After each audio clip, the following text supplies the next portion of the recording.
Yeah, they had us the first half. I'm not gonna lie. Oh, could be Wayne. I think I got my swagger back. Oh, oh. I love it, baby. Them orange britches. Something about them orange britches. Tennessee wins. By Tennessee, Jawan Jennings. Jennings makes the catch. Ball hit high in the air into right field. Going back to Sayre. And Tennessee can say hello, win column. A grand slam in the bottom of the ninth. You can't draw it up any better. We just won a basketball game, and we're very happy right now. I made up my mind. I don't expect to ever look back. I'm going to stay at the University of Tennessee.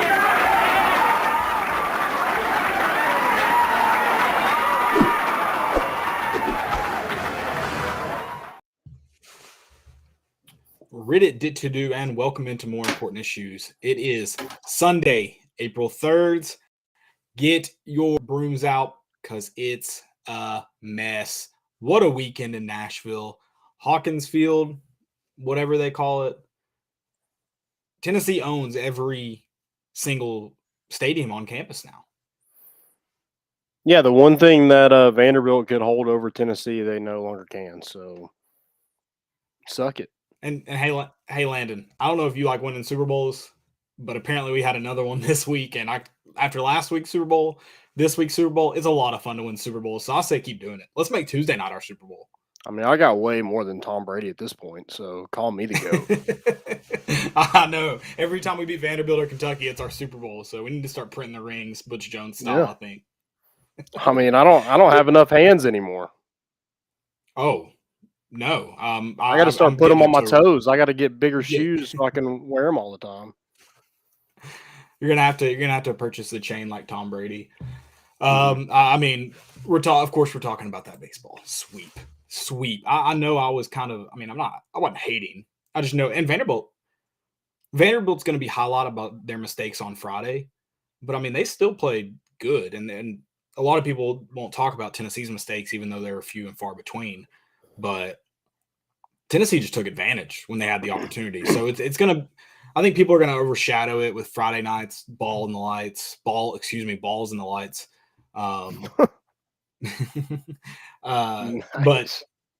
right. But I mean, I think that it's going to, people are going to do it because, I mean, you heard it even with Chris Burke on the call. It was way more about what Vandy was doing wrong this weekend. And they highlighted the pitches, but then when it came to hitting, I think like some people in the media are starting to recognize that the small part doesn't matter for Tennessee. They still hit the ball long, but people are still using it as a crutch. And so I don't get it.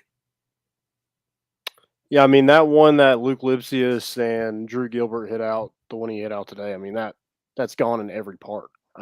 Yeah. But they'll always say it. It's kind of like the last jet. They're like, I mean, they can hit the ball everywhere else, but small park, which the small park. We're 6-1 against top 10 teams. Right. There's no excuses. Well, and my favorite part is the small park only matters for Tennessee's home run totals versus everyone else. That's the only thing you can use it on because you didn't play Vanderbilt on Lindsey Nelson's outfield wall today. And when you do play in Lindsey Nelson's outfield wall, you know who else gets it? The other team, the opposing team. So it only works when you're talking about home run totals. And even then, the guys can hit the long ball. Right. I think in their left field, I think it's 310. I think Tennessee's is actually longer in left. Well, they got their version of the Green Monster. Yeah, so it doesn't make sense. I mean, the biggest mistake that Vanderbilt made all weekend is pissing off Tennessee at the very beginning. That was their biggest mistake. Not the lights, and maybe the mistake was putting a freaking hype video for the lights right before the game starts, and then you freaking I missed that. yeah, they had a big light show hype video right before the game started on Friday. I mean. That's hilarious. Yeah, you can't make it. Hollywood can't write stories that good. Exactly. So Tim Corbin, you poked the bear. Congrats. If you want to keep checking our bats, please do, because every time you do it, you get swept in Nashville. So that's twice. 2009. And Check the bats. 2022. Keep checking. That's a great point. Well, let's talk about that too. We're skipping around, I know that, but first off, was the first thing to talk about on Friday. So you mentioned it. You poke the bear real early. Not only do you poke the bear real early, you do it in the first inning on a solo home run. If you think Tennessee's cheating, do you not save that for a home run that matters? Like Lou Lipsius? Yeah, maybe. I just don't get it. What a weird time to play your hand.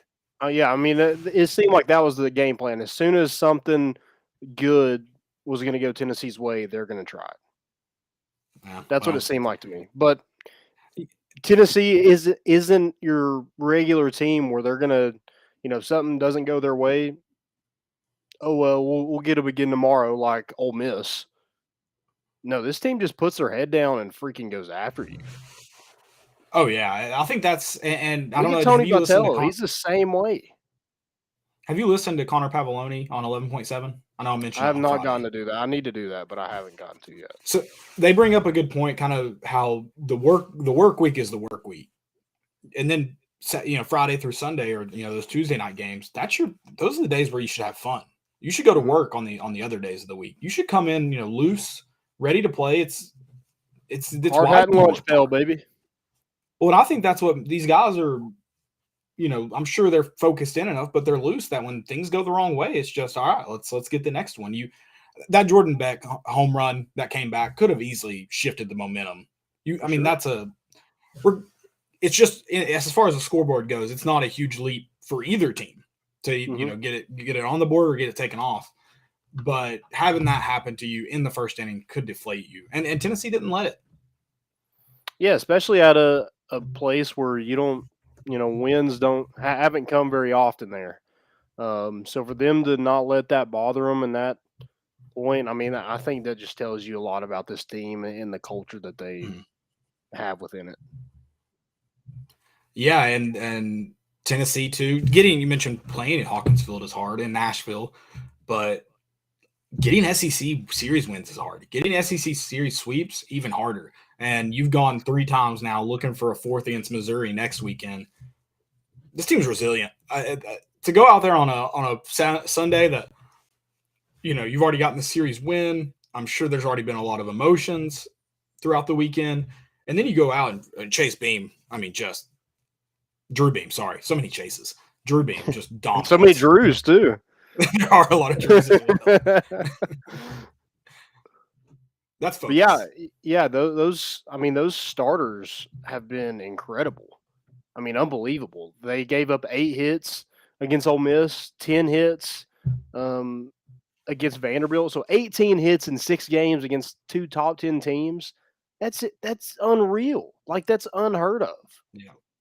And I got a theory about. Go ahead. Well, I got a theory about the pitchers going the length. So this year you face up the 3 weekend starters versus Vanderbilt. Tennessee's got the edge. I think trying to get Chase Dolander to the finish, getting Drew Beam to the finish today, I think was a little, I don't know if Vitello would ever say it publicly, like a little to Tim Corbin. Like, my guy. Yeah. You see the rebuild that, this program has gotten gradually better every single year. And now you're like, those players that you didn't used to get to beat out for Vanderbilt. Like, Vanderbilt used to get all those kids from the mid-state and everything like that. But now you're beating Vanderbilt because they want to play for Tony Vitello. They want to play for this fan base, this culture. They want to play in this small, the world's smallest ballpark, I guess. Whatever it is, like, you're seeing the depth of this program. Just think of some of those kids last year elected to stay this year. Yeah. Oh, yeah. How good is that team? What does this team look like? Like, if Liam Spence didn't go, if Chad Dallas didn't go, you're talking about a starting rotation that, you could give people a weekend off almost. Yeah, and speaking of rotation, still missing 2 guys. You maybe could have seen Blade Tidwell today, but I think Tony he tried to get Dolander to go the distance yesterday. Mm-hmm. And then Redmond Walsh. I mean, golly, Redmond Walsh is filthy. Slamming the door. He is cold-blooded. Slamming it. Love it. Yeah, I mean, this whole Tennessee doesn't have a weakness. I mean, I thought maybe fielding would be. We talked about that on Friday, how Tennessee needs to get better. How good was this defense this weekend? They're phenomenal this weekend. Oh so, where do you – when you go into game plan against Tennessee – yeah, and I think that was Friday. One error on the weekend. Yep. So against a good team that puts the ball into play. How do you go game plan against Tennessee? What do you even try to do? Because you try to run the bases. But I'm telling you, it's hard to get on base. And Evan Russell made some really good throws from home plate Friday night that the ball just didn't get to him in time. Yeah. You fix that delivery time, you're throwing guys out a second. The double play that they, turned on Bradfield running down the line, I mean, that doesn't happen very often. I mean, was that Ortega's? I think it was 6-4-3. I think it was Lawson to Ortega. Gotcha. Ortega turned it, but yeah. I think it was Saturday night. Ortega made a phenomenal play at second to turn a double. Yeah, I mean, everybody. Lipscomb was a lot better other than that error. Christian Scott had a great play in left field today. Drew Gilbert just covers so much ground in center field. I mean, defensively, the team was phenomenal. Christian Scott had a great catch in left field today. Yep. Awkward as could be, and still made the play. Yeah. Yeah, so, I mean, golly, everybody's coming in, making plays. I mean, this team's – you're going to get Jared Dickey. It was good to see him get a at-bat last night. That kind of tells you how significant that injury actually is. So hopefully you're able to get him back pretty soon. But, man, this team's getting healthier and healthier, and they're the best team in the country, and it's not even close. I think that's what's a lot of people expected the lull from being named number one. Vanderbilt, who's a good team. That's what's crazy is you see him lose a series to South Carolina, get swept by Tennessee, but this is still a good baseball team that's going to compete for the SEC, especially when you get to Hoover. But Tennessee is just dominating every game, night in, night out. They do play like every game's their Super Bowl. They're not an Ole Miss that's going to take people lightly. So I don't know how you could match them up. I don't. Did you all get to that question on the bat flip? Did I miss it? What team on paper beats Tennessee? There's not one. And you play the game. It's why you play it. But on paper, I don't see how there's a team that competes with Tennessee. Yeah, I think Arkansas would be the only team, and we don't play them in the regular season. We might see them in Hoover. Or maybe they ended up losing Mississippi State today. Did they win the series? I'm pretty sure they still won the series. I think they won both Friday and Saturday. And they lost in the 11th or 12th today to Mississippi State. Gotcha. I think Arkansas is pretty good. But, I mean, how do you pick against Tennessee? I mean, you see those guys from D1 baseball. You had, all of them were picking Ole Miss, and then Aaron Fitt was picking Vanderbilt this weekend. 11.7 podcast, Ben picked Vanderbilt. Everybody else picked Tennessee, including Connor. Shout out. Well, and I thought so you haven't listened to their podcast. I think they're wrong. He said, my heart says Tennessee. This is Ben, but my head says Vanderbilt. I think that's backwards, at least the way I was thinking it. Maybe it's because I'm a fan, but I'm like, Vanderbilt is Vanderbilt. They're the premier program of the SEC, one of the premier programs, if not the top of the SEC. I feel like everything logical would tell me Vanderbilt. But then you consider how, everything you believe, it tells you Vanderbilt. Then you go and you look at it on paper. Tennessee's better. Tennessee was better coming into the series. They should have won the series. So I don't know why when you think of – that's why I think it's backwards. I think your heart, because of what, Vanderbilt's always been good. You think, Vanderbilt's going to beat Tennessee, who's historically not great. But this year, Tennessee is better than Vanderbilt. Yeah. You're thinking they come in pissed off. They're playing at home because they lost to South Carolina. So I expected a lot closer series. And I know that, maybe it wasn't blowout games and hits were definitely hard to come by. But Tennessee seemed more than comfortable with playing with 3-0, 2-0 leads, basically. When you got those just dudes on the mound that you do, how can you not be confident rolling around with him? Oh, 100%. Anywhere you go, any stadium you walk into, any lineup you face. Yeah, I mean, most of those guys are like, hey, give me 2 runs offensively, we win the ball game. I think that's like literally if we're either tied or we're winning that ball game. We're heading into extras or we're winning. Right. 2 runs. That's all I need. 2 runs. Chase Dollander threw at one point 66. He on 90-something pitches, he had thrown 67 strikes. That's insane. Yeah, I think Drew Beam was right around 75, and I think 50 of his were strikes. If that doesn't show you how good they are, I mean, they leave it up to the hitter to beat them. Mm-hmm. Yeah, they aren't. I mean, I guess in a way it is a calculations game. Frank Anderson has figured out the method, but the hitters should have good opportunities if these guys weren't so good because that ball is coming over the plate. Yeah, I mean they're keeping it low, so if they do get a bat on it, then Tennessee's defense is behind them to make plays. And it's got to be a lot better for your defense. Like, you're not sitting there asleep most of the time, especially when Drew Beam's pitching.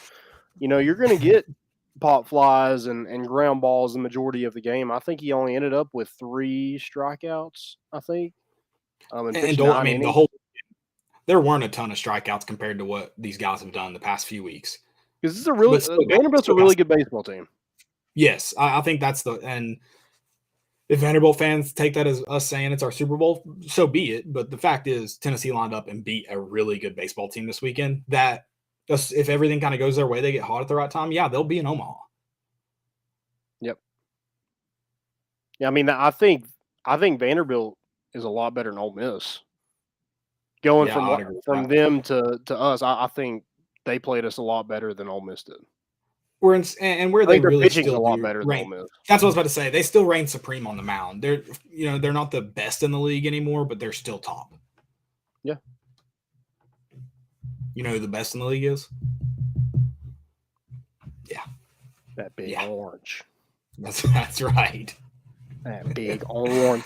I think I'm gonna next week when we go for the sweep against Missouri, I think I'm gonna change Marty Huggins out to Tony Vitello. Okay, and we're just going to run that campaign ad. Yeah, he's going to run for, I don't know, city councilman, county commissioner, something like that. That'll be his slogan. We're going to clean up Knoxville and every other SEC town on the way. What about Sheriff Frank? He running for something? Who's Sheriff Frank? Frank Anderson. Oh, yeah. We can get Frank Anderson we can get him on the board. Yeah, for sure. For sure. But yeah, I was talking about that rebuild earlier. I mean, like, he had to come in and basically just get those kids to buy into. He's like, hey man, we're gonna get better. When the wins when they started coming, I think it changed the whole vibe. Like, kids actually gave Tennessee a chance to want to come here, and now you're seeing like the talent. Like Tennessee before, I feel like they've played better with less. Like, they're obviously good, but they didn't have first round talent. Right. Like they were playing Arkansas and Ole Miss and Vanderbilt. And now they do. And then they still have that culture. Their attitudes haven't changed. Their mentality going into games is just like it is or was when they weren't the best team in the country or the best team even in the SEC. They still play like that underdog, which is incredible that Tony Vitello can convince these guys that they're underdogs. I guess it helps when the media is talking about how they can't hit home runs away from home, but yeah.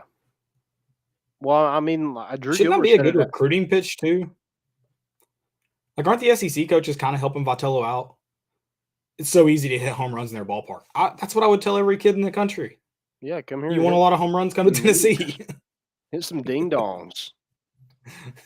Who cares if it went, just 350? It's a home run here. Come on. Unbelievable. Yeah, like, just insane the amount of talent Tennessee has on this roster. And there's so much young talent too.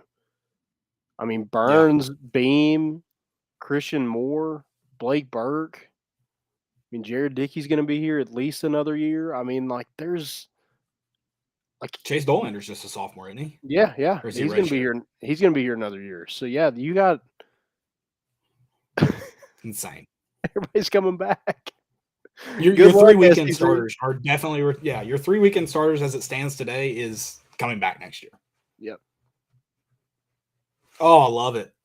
I was talking to someone. They just had texted me. Tennessee's really good. I was like, I don't know what to do that because my team's so good. I never thought it was in question the way Tennessee played Friday and Saturday that they were going to sweep today, especially with all the conflict that happened this weekend in Nashville. Oh yeah, we said it. Never We said know. it Friday. We're like, if Tennessee can get a win on Friday, Saturday, Oh, okay. Yeah. we felt good about Sunday. Yeah. Because so when we won Friday, Saturday, I was like, dude, get them. I already put the broom in here. I was ready. I mean, I tweeted it at noon. It's happening. It's a mess. I saw some people wait till it ended, the game ended, to retweet it, but that was pregame. Yeah. But yeah, like Drew Gilbert I can't get over it, man. Drew Gilbert was talking after the game, and they're like, I don't remember what the question was, but it was like, how are y'all not complacent? Like, how do you cope with like not being complacent? And he was just like, with Tony Vitello as our coach, he doesn't let us. There's bigger goals. Like, even though you made it to Omaha whoop-de-doo, you made it to Omaha. You were there for like what, an hour and a half? It felt like. Tennessee has the chance now to not only make it to Omaha, but win the damn thing. Yeah, and I mean, when you think about it logically, that question every athlete should want to say and should try to say, and I mean, we know how easy it is to become complacent. Everyone does. Well, especially in college athletics, every year is a new year. So this team hadn't won anything, and then you look at this Tennessee program. You can't be complacent with number one. It's cool that you became number one, but you want the Omaha banner in outfield. That's what you want. And then next year it's new. So I mean, I think it shows though the mentality these guys take to every game and the fact that that's just a level-headed answer. We haven't, there's still so much more to do. It's April. It's the first weekend in April. If you're in Omaha, you're playing in June. And yeah, you're winning games, but the national media did not give you any credit in the offseason. They thought you were maybe a top 25 team. That's it. And you didn't get a ton of credit until you beat the number. You had to go beat the number one team. Yeah. To really get it. Well, yeah, you didn't play anybody, and you play in a small ballpark. That's what we got until we played Ole Miss. Yeah. And I find it funny that the national media fans are starting to apologize to Tennessee fans. I'm like, I mean, yeah, you're just flat out wrong. You don't. We're just maybe you should trust us a little bit more. The best teams in the country. Right. I love it. Except that the play-by-play, I don't remember who it was. Dave Neal, I think. Yeah. That dude's a douchebag. What did he say? I didn't get, because I was in a bar. I didn't get to hear it. He went in on a long rant about how Tennessee fans believe this is some conspiracy, and explained why the bat situation was what it was. He did give Tony Vitello credit. Apparently, before the game Saturday, he was like, the umpires handled it really well. They talked it over with me later. We got past that moment. But he acted like Tennessee fans just believed it was some big conspiracy. I mean, listen, I'm not saying Vanderbilt necessarily did anything, but let me lay this out there for you. It was certified for Tuesday night's game. All that happened, so far as we know, because I'm not trusting Chris Lee or whatever his name is. All we know right now is the bat didn't have a sticker. Not that the bat was illegal. There was nothing visibly wrong with the bat that would have caused it to be taken out of play, other than it didn't have a sticker, so it couldn't be played in that game. Yeah. But Vanderbilt, especially SEC teams, are running with Tennessee is using illegal bats. Well, I can tell you right now that wasn't the only bat the Vanderbilt catcher checked. I guarantee you checked Drew Gilbert's today. I guarantee they checked Luke's as soon as he hit that hanging curveball. They didn't have to. Luke checked it for him, which Luke's a better man than me. I would have turned around and handed it to that catcher and maybe pointed the sticker. Did you see him round second and say something to the official? Dude, that umpire was not happy. Not happy. He yelled something back at him. I loved it. Yeah, I mean, him and Luke are the same age, so who cares? Yeah. And it's just, again, how does Tim Corbin get to, like, the fact that they got it right on the first one?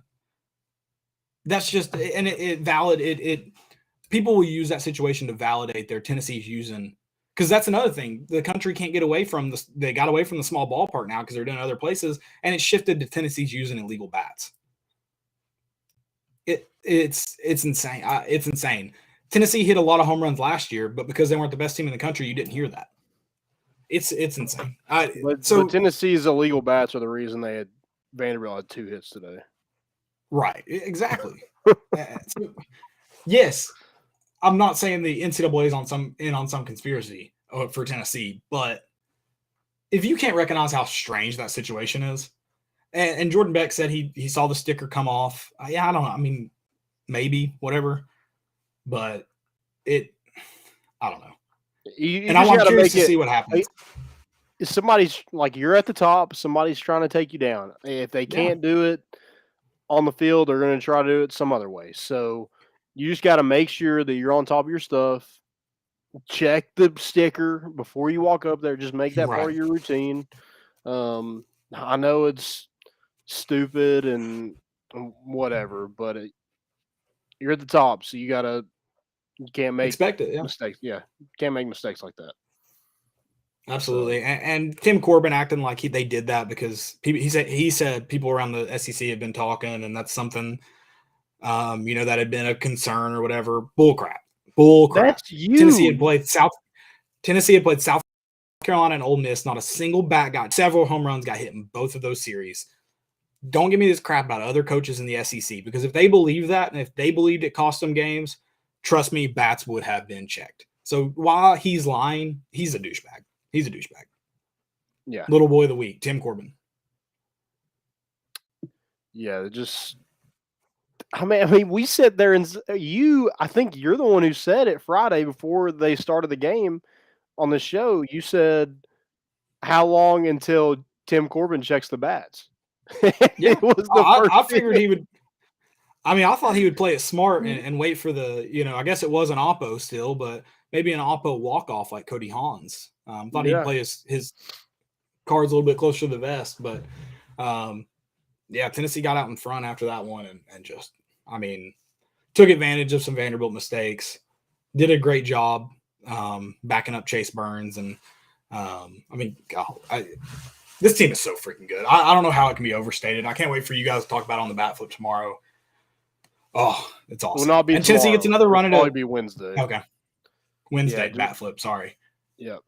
We got to go a different That day. is true. You got the national championship doesn't start till 9. Oh, yeah. What the hell? I may not watch it. I may fall asleep. It's Tuesday, right? It's Monday. Oh, it's Monday? Should be, yeah. No. That's not why we have to change it. Work a little bit with Dylan, and then Tennessee plays on Tuesday, so we'll probably move it to Wednesday. Fair. But yeah, Tennessee gets another home state opponent Tuesday. What a great, and I hope maybe that maybe I need to send that picture to Vitello, because if he's if he's floating around in that who directed Talladega Nights, but floating around in that Will Ferrell universe, he may appreciate the "it's a mess" quote. I think he's mentioned Will Ferrell, I think, in some. Yeah, so he should appreciate the campaign reference. Yeah. What a great line. That they're like, where'd that come from? That could come nowhere but midair on a guy that quotes movies a lot. Nowhere else. 100%. what do you say? 35-year-old Mike Honcho? Yeah. He was like, I don't even know that guy. He's like, I don't even think he goes to the University of Tennessee. We faked his we forged his transcripts, and he's just a 35-year-old guy named Mike Honcho. He said he comes to practice every day, so we let him play. All-time line. And a lot of what's funny is it pisses off a lot of fans. But what's so endearing about coaches like that is they are fans. Like, that's exactly what a fan would say if you interviewed them. I mean, I don't think it'd be that brilliant. That's a brilliant line. That's exactly what if you handed a fan in the stands a microphone right then and there, it would have come out as passionate as that. And that's why a lot of fans get mad, blah, blah, blah, attitude. He'd even break a smile. Oh no, the dudes are cracking up in his ear, and he's still heated. But no, that's why you root for those guys because they feel like they're just as big fans as you are of Tennessee, and Yeah, that's why let's you not cheer. act like Jordan Begg needs a loaded bat to hit a home run. God, I know. And then somebody tweeted he didn't do anything else in the game. In the 5th inning, he hit a double. Yeah. That same game. What are you talking about? And then Vanderbilt was still throwing away from him. They don't like throwing to those guys. Yeah, he brought in 2 runs. So single-handedly, if it was just him, he would have tied the game because Vanderbilt had 2 runs. So he had just as many RBIs as the entire Vanderbilt lineup. But yeah, he didn't. Vanderbilt's stupid. And it should have been a home run. Like the bat was legal on Wednesday, 2 days before. Yeah. And I did. Those stickers are supposed to not be able to come off either. By the way, that's in the NCAA rule book. They should not be able to come off. So I think we need to check Vanderbilt's stickers. Screw checking the bats. I mean, I said this too. I was like, who the hell wants to go up there to bat with a Vanderbilt logo on it? Yeah, after that's the way they hit this weekend, I wouldn't want that logo on my bat. Especially if it was a new logo. Oh, yeah, gross. Those yellow pants. I'm out on that. So Tennessee's gonna be number 1 for another week. Yeah, and then we play Missouri, which, if you're looking to get up for this game, that's where Vitello went. So I'm sure he's gonna have the boys ready for this weekend. Oh, for sure. And I feel like there's a storyline for Tennessee for every SEC series from here on out. You've got your rivals pretty much left before you get to Mississippi State, the reigning champion, and then Tony Vitello's old school. I mean, he can play the underdog card so easily these weeks. It's awesome. Tennessee might go undefeated in SEC play. You heard it here first. Also, what do we have, a 3-game lead in the SEC East? I think Georgia's behind us. They swept Florida. Wow, did not see that coming. Yeah. I think it was Thursday night was an all-timer too. That'll be interesting when they come here. That'd be a good series. But yeah, play Missouri this week, and they just beat South Carolina. They lost a Friday night game at home, and then won on Saturday and Sunday to take the series from South Carolina, who beat Vanderbilt. Yep. Missouri. And also the storyline that Seth Halverson is a transfer from Missouri. I'm sure there'll be.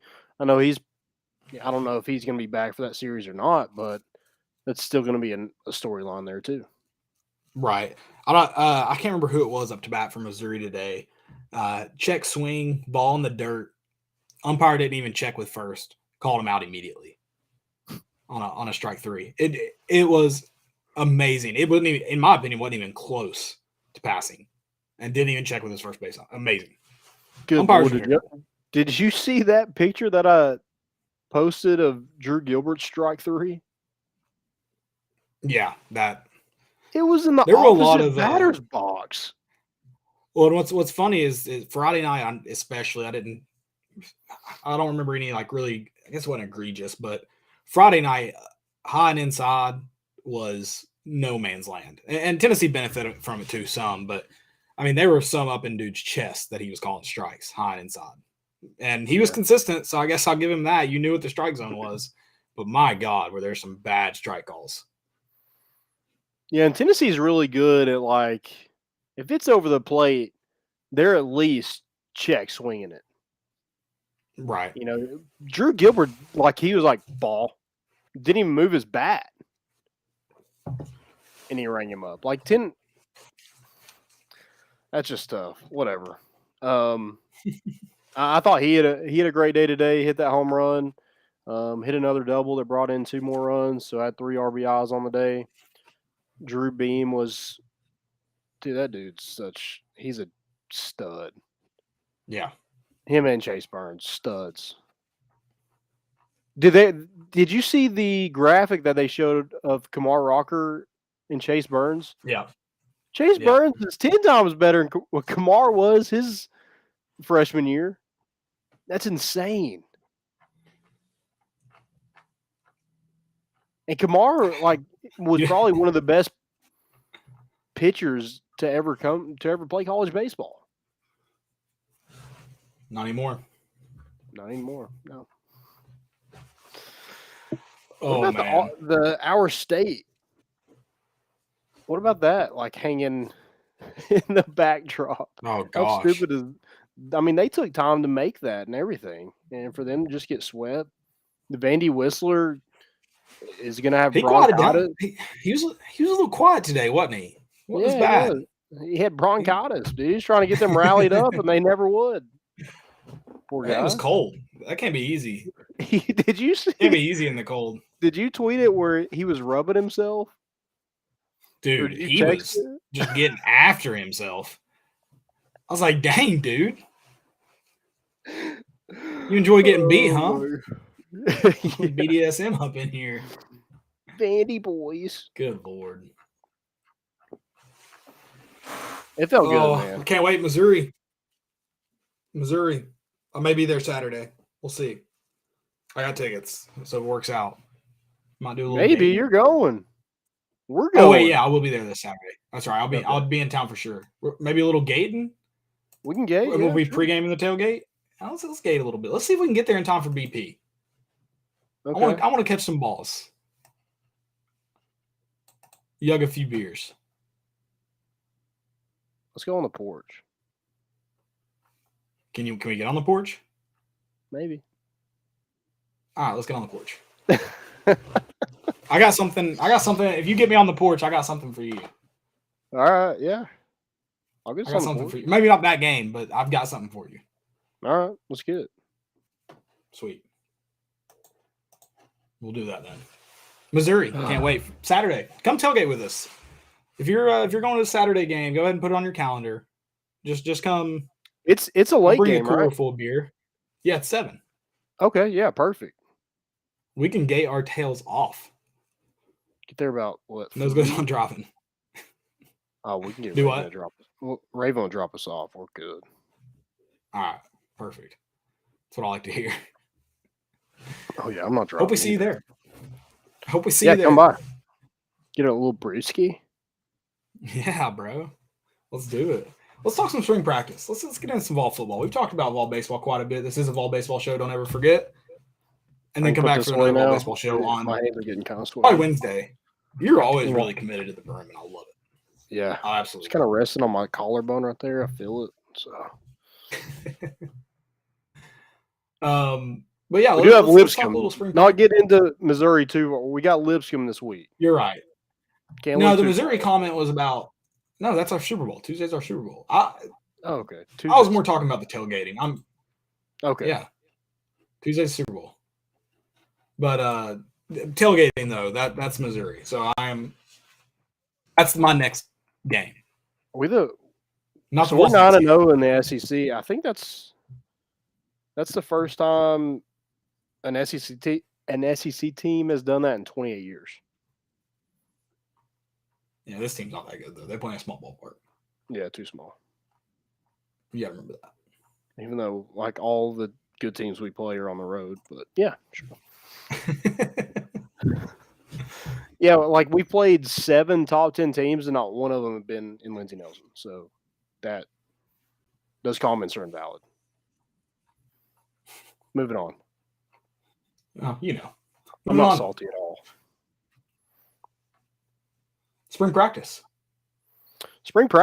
So did get some news this week. An injury, Latrell Bumpus. I think it's coming back from an injury from last year. Ended up redshirting and then got another injury. Went down at practice, but it seems like he should be back by the fall, but going to miss the rest of spring. So definitely not ideal from a veteran defensive lineman, but hopefully you are able to get him back because he hasn't really played much since Jeremy Pruitt was here. Yeah. God, that seems so long ago. Let's hope it keeps feeling like that. Yeah. Let's hope. And then Taven Jackson. Joey Halsley said that he hasn't missed a single call, and I think that was kind of this week sometime. So maybe he did after that, kind of jinxed it a little bit. But that's pretty impressive for them to go out of their way and say that. And and this offense is pretty complicated with all the calls and the speed of it and everything. So for him to not miss a call, it's pretty impressive. Yeah, I think when you consider those, not only making those calls as a early enrollee freshman, but then the speed of it. I can't imagine they want to slow it down any for him. So he's getting that at the pace they want. I think they'd probably consider that a missed call. So yeah, I think the speed of it's really impressive. I think that's what makes it exponentially harder to get them right. I think it's what took Hendon Hooker more time. Yeah, I mean, good for him because you can go about it one or two ways. There's no secret who's coming in behind you, but dude, you got a whole year to get ahead and see what happens. But yeah, I mean, like you could just, hey, I don't want to do that. I want to chill, or you can take it on the nose and put your head down and go to work. And that seems what Taven Jackson's doing, which, hey, if he's able to beat Nico out next year or whoever is, I'm all for it. Like whoever the best quarterback, I want them to play. Right, and I think the culture in the QB room is what I think is kind of the easiest to notice outside looking in. You have Hendon Hooker who's staying for another year, which he probably should have, but he had the opportunity to go. Yeah. You got Joe Milton who could have transferred out. Yeah, he would have had to go down, but it's easy to kind of see the writing on the wall for probably his career at Tennessee. And he could have transferred out, but he's sticking with it. And then Taven Jackson, who seems to be clicking in the room right away. And so I think the outside looking in, the QB room culture looks very, very strong. Guys that want to be there and compete and support each other. And I think the cultures look good for the whole program, but it's kind of just based on essentially people, talking, because, there haven't been a ton of wins attached and still fighting some problems, discipline, things like that. So, yeah, I think the QB room is the easiest one to notice. Yeah, 100%.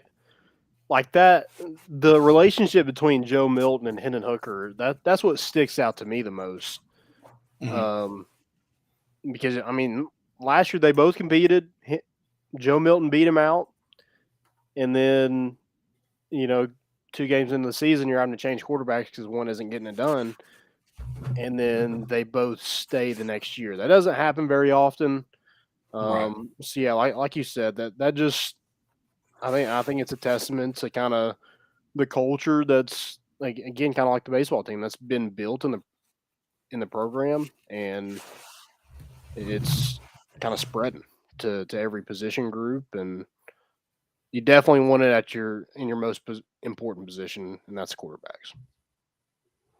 Yeah, absolutely. Absolutely. It gives me like Mackenzie Milton. No, is that right? Mackenzie Milton? Mackenzie Milton. Yeah, from Florida. UCF. Now he's at Florida State? Wasn't UCF, but now he's at Florida State. And Dylan Gabriel, their dynamic was very similar to that as well. Yeah. Hey, I'm not a big SEC homer or anything. I'd rather see SEC teams lose, but South Carolina up 32-18 on UConn. That makes me happy. Go beat you. I almost bet on that, but I was like, eh. Well, if you bet South Carolina, you would have been good. Oh, well. You live and you learn. Oh, man. Anything else for spring practice? I know another guy got a shout out, and I was trying to get the exact quote, but Christian Charles, which I know he made some big plays in the fall before he saw some injuries, which sucked because you could have used them, even just the speed. And I think that's what was kind of highlighted in the quote. But I moved to corner. I thought he had a. Yeah, Heibel said he's a guy. This is from Kaner Rivals. He's a guy in our program that we continue to feel better and better about just because of the performance. He's a great kid, and he's going to be a phenomenal leader inside the program. He's got great work habits, and it's completely changed his body during the offseason. You see him getting more and more reps, more comfortable through that rep progression on the grass. I think he's a guy that, I mean, you think of that speed at safety, he can be more effective. But I think just getting him having that speed on the field is going to be huge because he made some good plays, put himself in some good positions. Hopefully he stays healthy. Yeah, I think it's going to be tough to keep him out of your best 5 DBs. Wherever he plays, if it's at safety, if it's at corner, wherever it's at. I like Christian Charles to be a starter this season, just because what he brings, the speed. It seems like he is the mental makeup to, since he's been on campus to really compete. And, he competed last year and played quite a bit. Yeah. And probably, when you look at the struggles that the back end had late in the season, you'd probably expect him to get a lot more chance to really showcase what he can do. But, injuries kind of hampered that a little bit. So, yeah, I think Christian Charles definitely could be, a breakout player for Tennessee.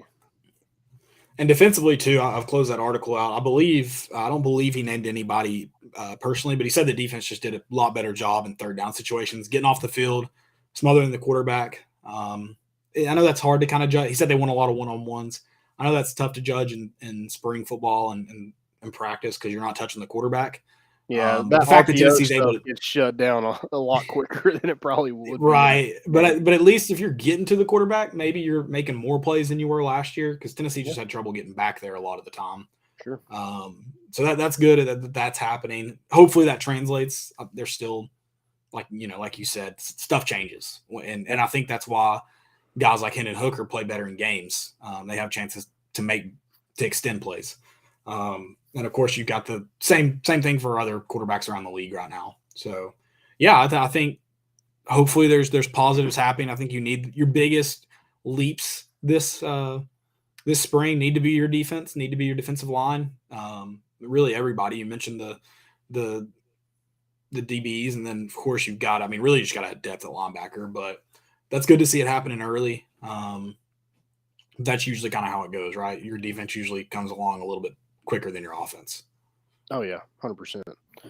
And somebody else that got mentioned was Jalen Hyatt for, again, his offseason, changing his body a little bit, being more physical, which that's been his issue is just physicality-wise. He's just been kind of I don't want to say small because he is small, but it's more than just being small. It's like you got to get in the way of guys. Yeah. Get off of guys. You can't be afraid of contact. Right. And not that I don't really want to say that about it. He just need to get more physical.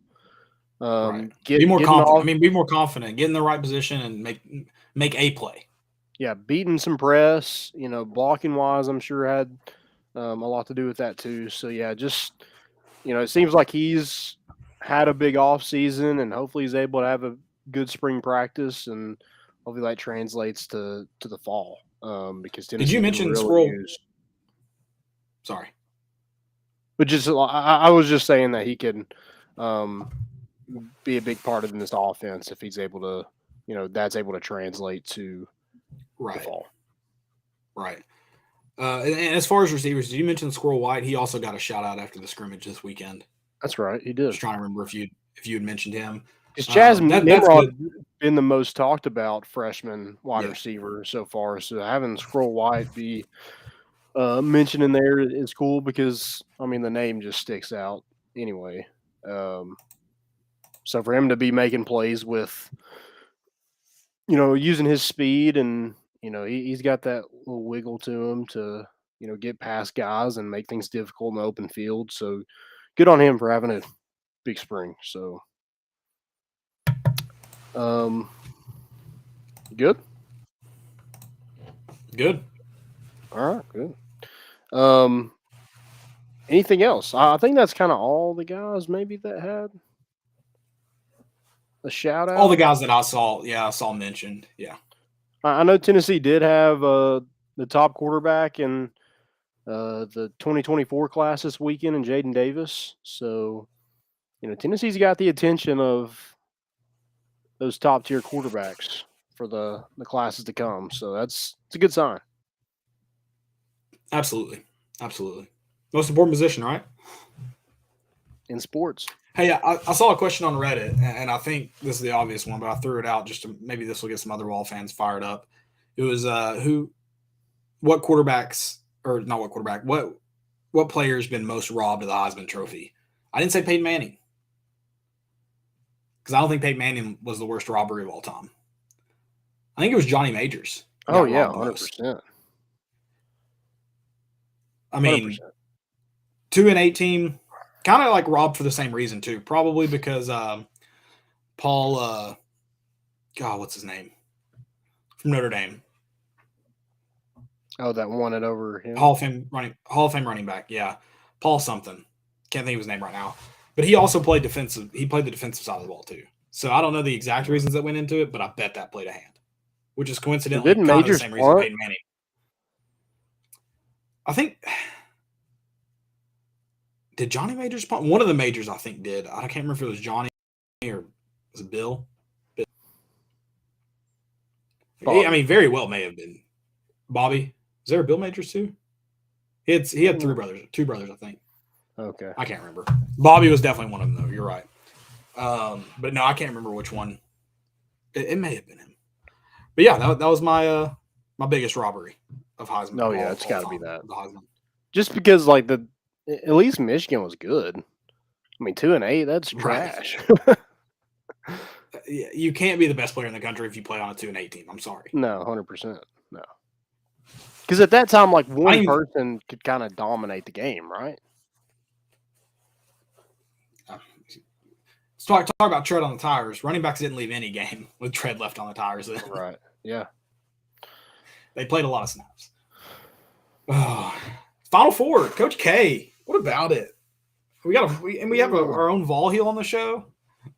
Oh my God. I'm just glad you didn't make a North Carolina pro post. Like, no. I'm just glad you didn't do that. No. I love Tennessee. I am happy for blanking on his name. Hubert Head coach.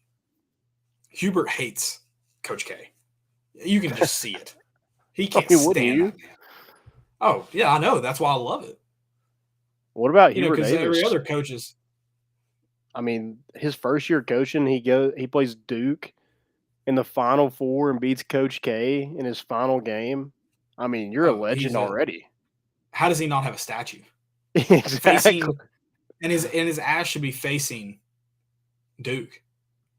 Oh yeah, just waving to him. Yeah. No, I think it should be the other way around. Turn facing him.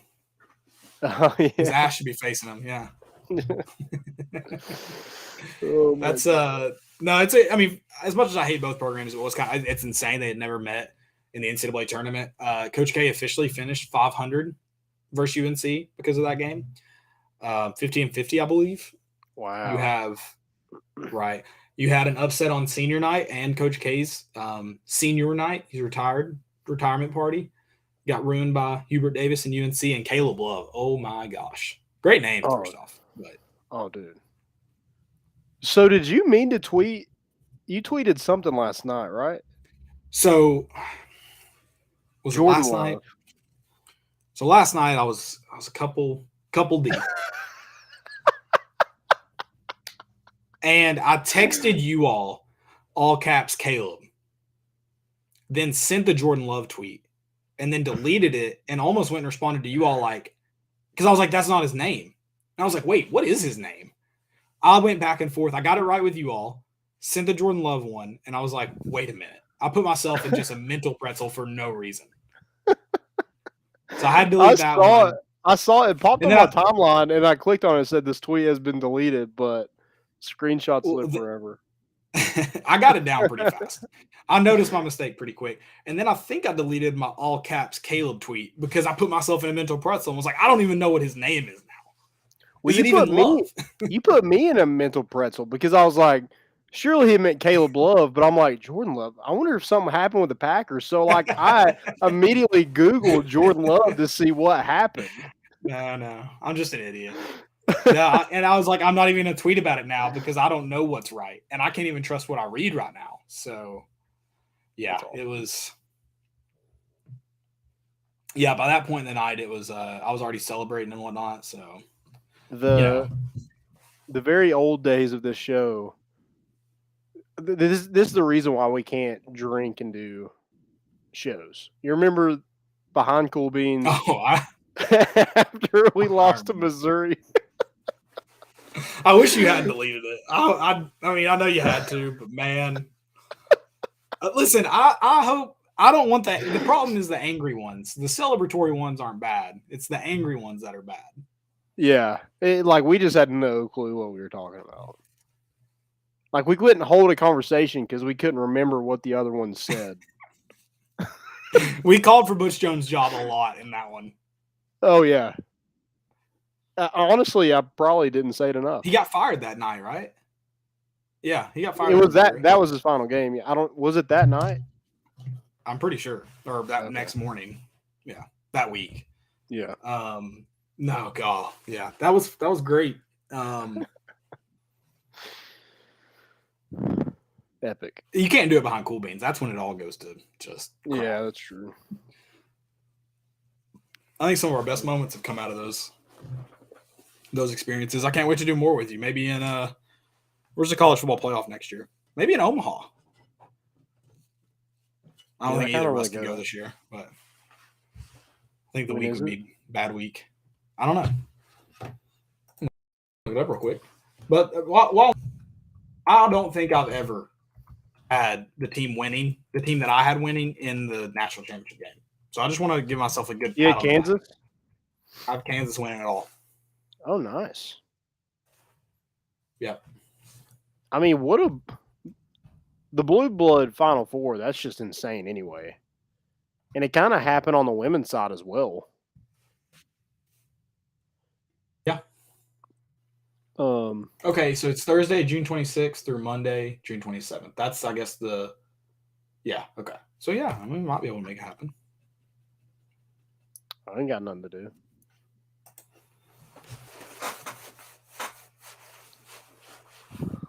I'll book the trip right now.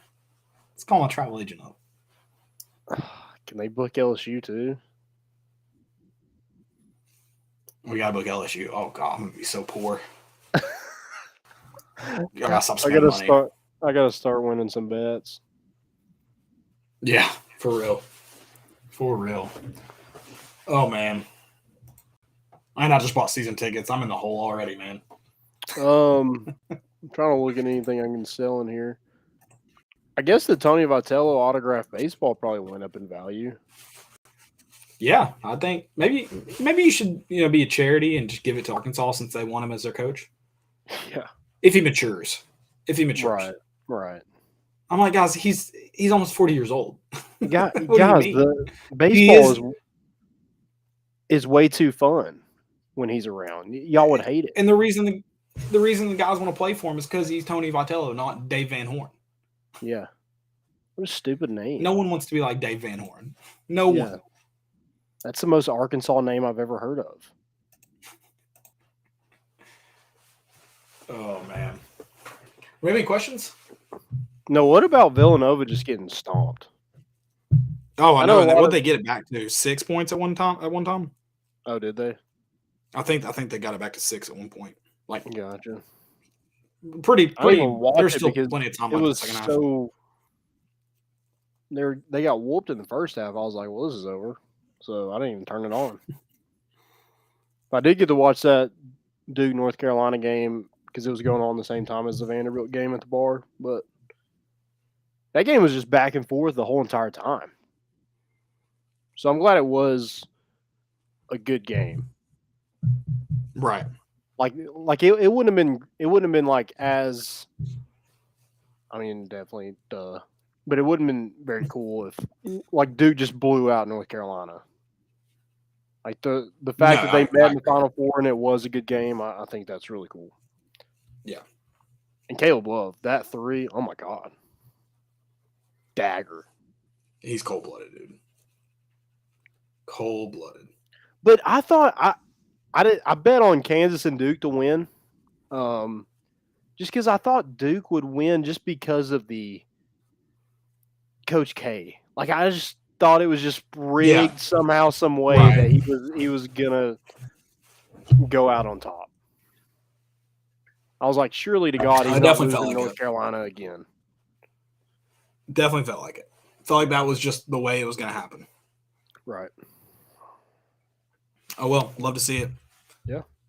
I like seeing Roy Williams cheer in the crowd, too. It's a little endearing to me. Mask on or off? Mask on. It kind of looks cute, like an old guy at the store wearing his mask. You know what I'm talking about. Yeah. So I'm going to read off most important. She's probably not listening, but she sent me this in April. My girlfriend did, Emily. And it says it was Desmond Bain, who wears number 22, shot 20.2% from the field with 2 assists, 2 blocks, 2 steals, 2 fouls, and 2 turnovers on 2-2-2-22.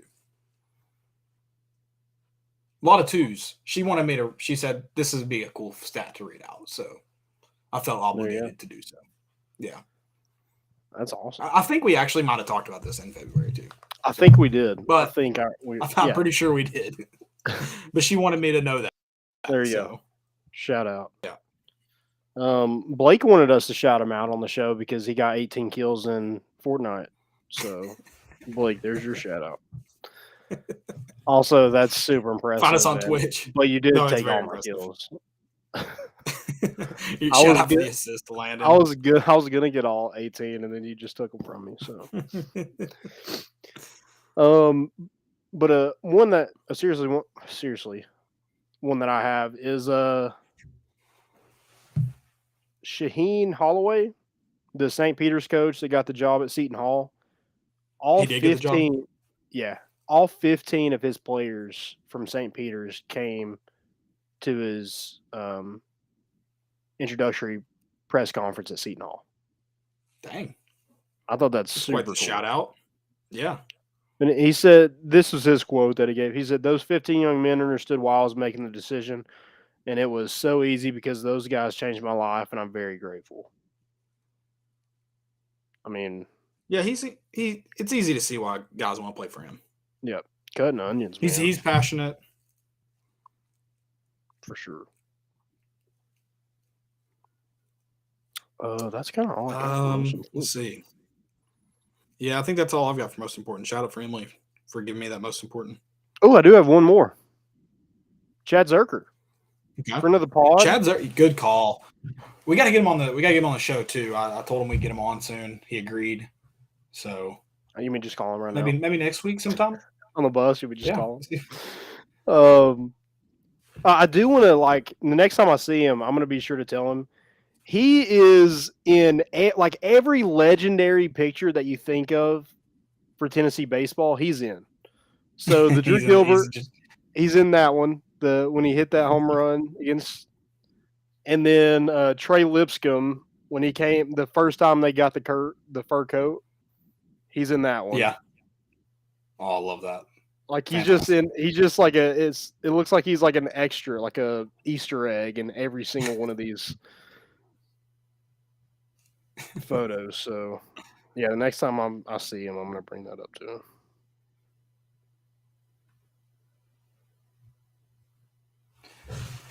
Shout out Chad. Also baller. Richard Jackson talked on here about it. How he doesn't talk about it enough. He should. He should brag. That's something to brag about. He should brag about that.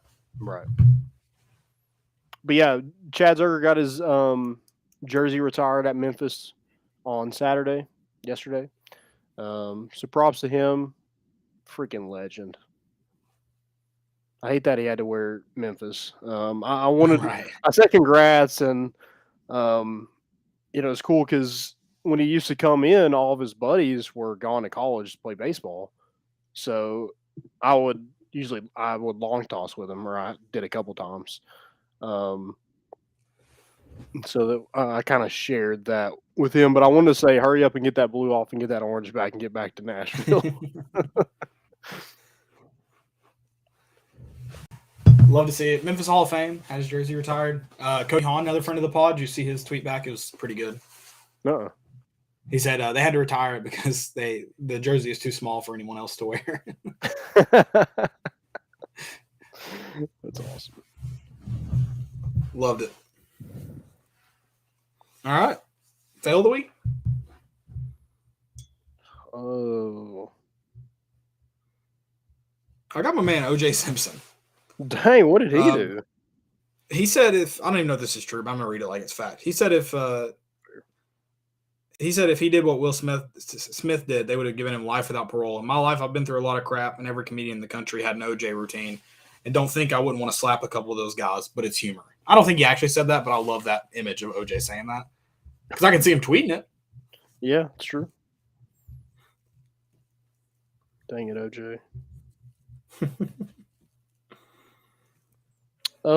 Mine is the umpires in the Friday night game holding the bat behind their back, hiding it from Tony Vitello like a child. Yeah, you got to show the coach what's wrong because then you just look fishy now. Right. Yeah. Not a good look. I like it. I love how fire he is, though. He just gets me going. Get you fired up. Yes. Also, I don't know why, but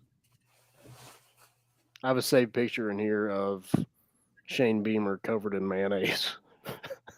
Oh, that's very weird. That's a weird niche.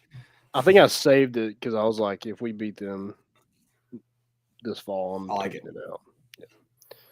Keep that in the receipts, you know. Oh, for sure. For sure. As you should. Yeah. Well, guys, that's all I've got. It's been fun. Be back at the bat flip on Wednesday. More important issues on Thursday. Missouri after Lipscomb this week. Talk some more spring ball, I'm sure, too. Tailgate. Thanks for listening. Oh, yeah. Tailgating. For sure. For sure. Yeah, guys. Thanks a lot. Have a good week. We're bringing the boat in, and we out.